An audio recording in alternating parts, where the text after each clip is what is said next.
Experts in the meat and export sectors have raised alarm over the rising competition by other African countries in the foreign meat export market.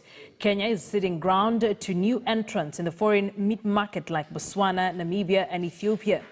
As KTN's Brian George reports, the experts equally observed an alarming rate of food insecurity, with lots of meat products lost.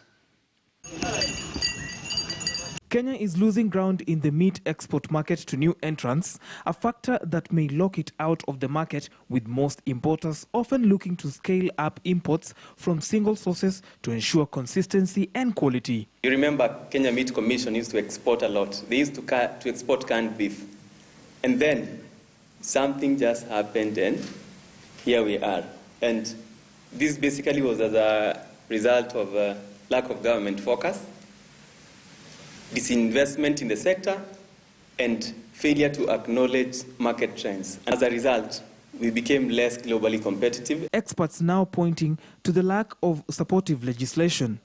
And as we speak, there are, I think, 2 bills in Parliament, 1 bill in the Senate being livestock sector specific. The problem, though, is not just on the international platform.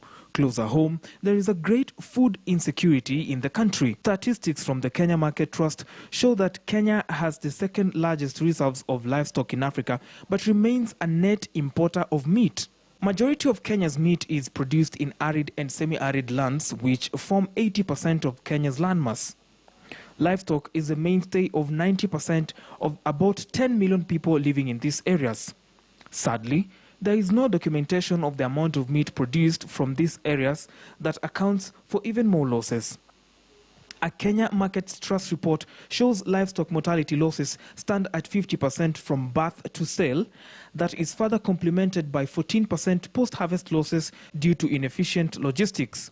The local demand deficit for beef alone is 300,000 metric tons. The biggest challenge facing the sector is how it can bridge the supply-demand gap.